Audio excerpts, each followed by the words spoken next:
Hello, friends. This is Keith Joseph from the Institute for Hermetic Studies. Today, I want to talk about a new course that's offered on Teachable. It's called Practice Sessions with Questions and Answers Year 1. So there's a practice sessions with questions and answers that's ongoing, and I reluctantly share this with you. It's a great opportunity. We meet twice a month, and um, Mark addresses our questions, raises discussions that are of interest to practitioners. If we have issues with our practice, we can discuss them there.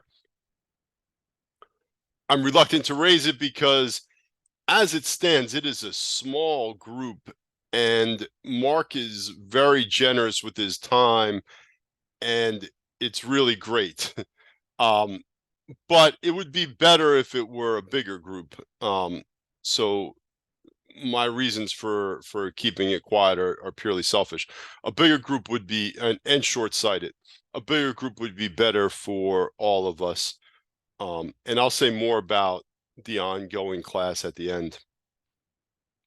But year 1 is its own standalone course offered on Teachable.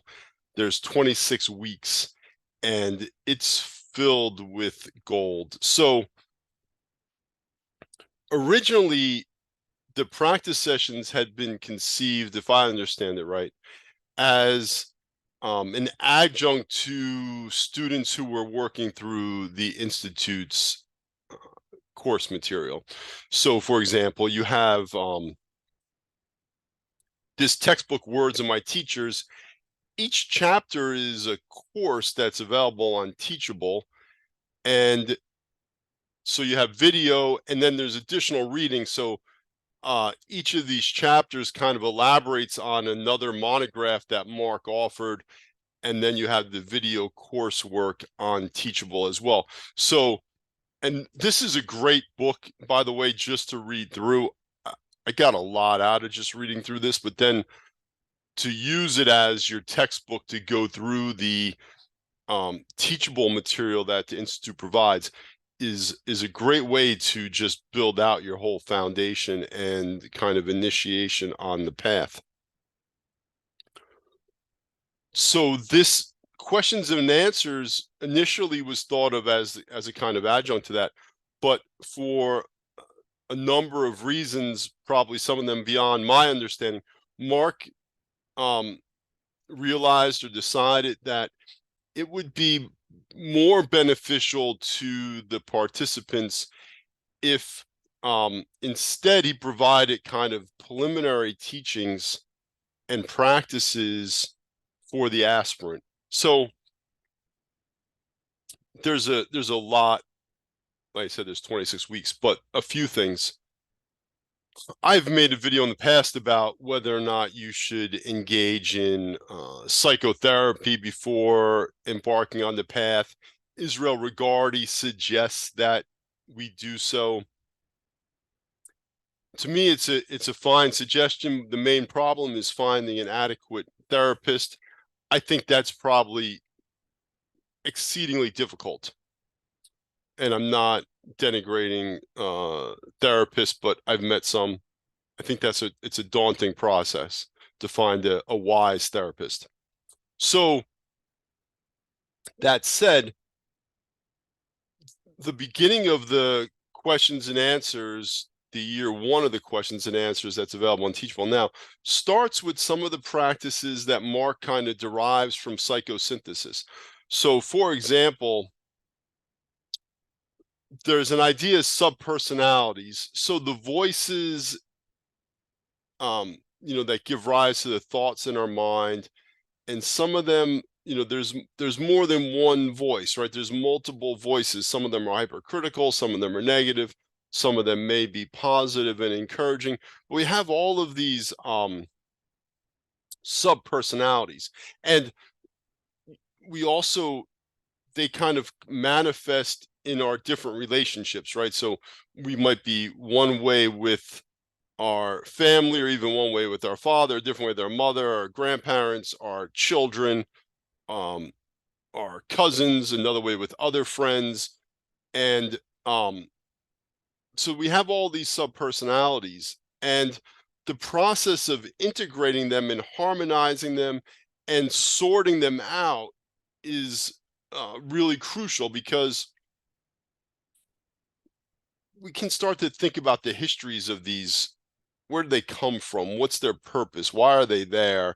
Are they still serving a useful purpose? Do they need to be um, transformed in some way?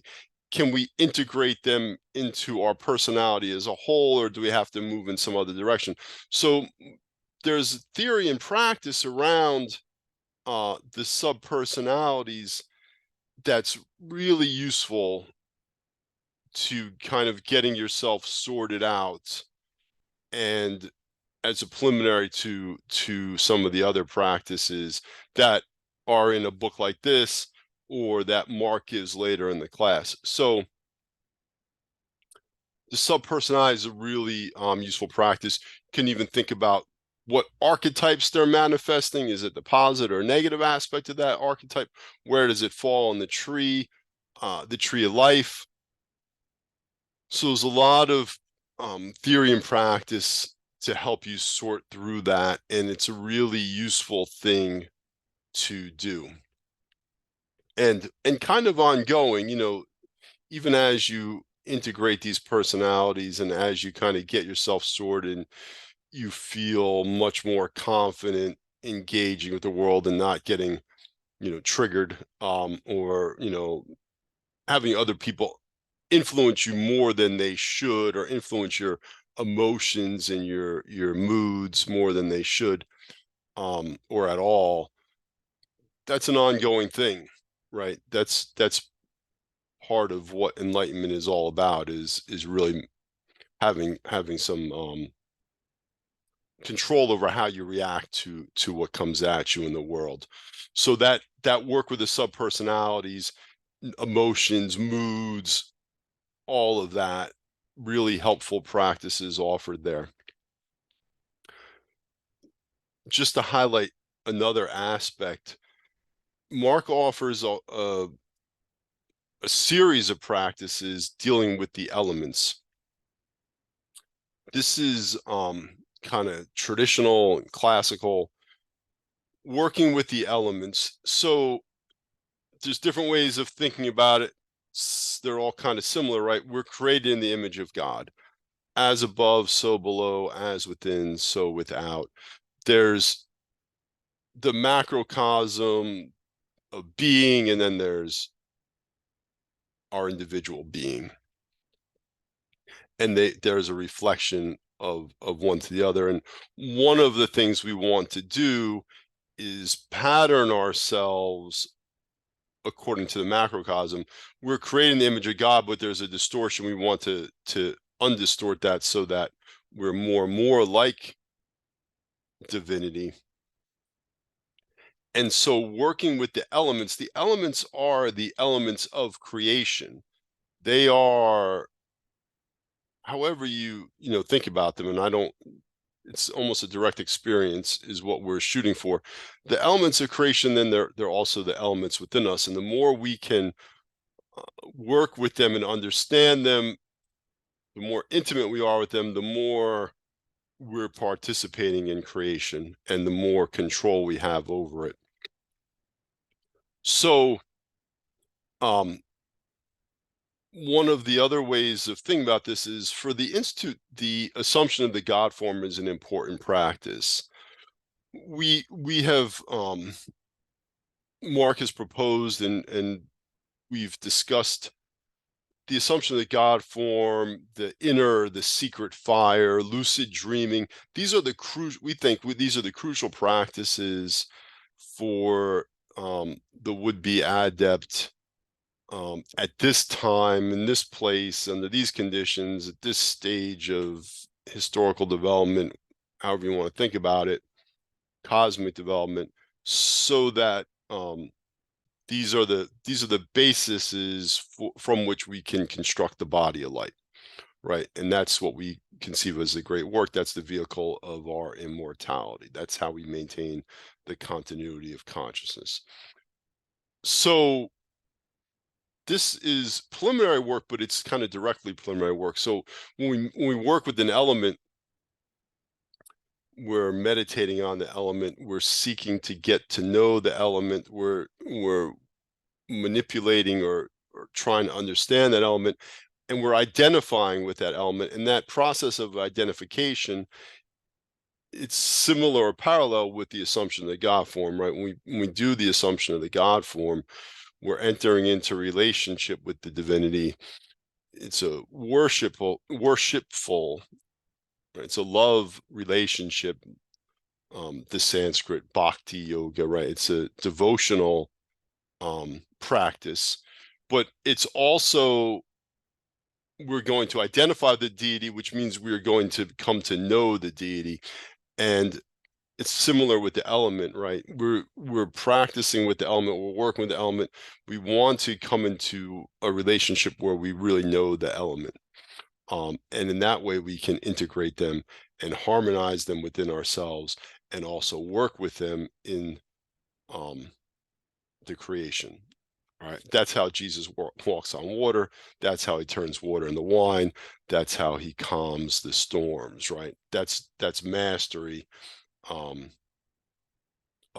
that practice. Right. Even the pentagram symbol can be conceived of as integrating a mastery of the elements. So as I mentioned, there's 26 weeks of material, theory and practice. Super helpful whether you're just getting started or you're a more experienced practitioner. I think you'll find that material really useful. The way that I think about it is, it's almost like the edges of the puzzle. You know, you're whether or not you're experienced, maybe you have figured out a whole bunch of things, but having the edges of the puzzle really makes a lot of it fit together. Things that were unclear, confusing, come into clarity. So that first year is a really helpful course. And as I mentioned, it's ongoing. So it's twice a month, the first and the third Thursday of the month. We get together, and it's a small group. It's an unbelievable opportunity. Like I said, Mark is super generous with his time and knowledge, and I just can't believe that it's not a bigger group. So I really encourage you to check that out. And I believe there's some, and I'll see if I can put links in the description to not only the teachable class, but some of the year one sessions that are out there that you can check out as well. I hope all that is interesting and useful. Let me know if you've participated in year one and have comments, or you've familiarized yourself with the material, question or criticism of something I said, and I will see you in the next video.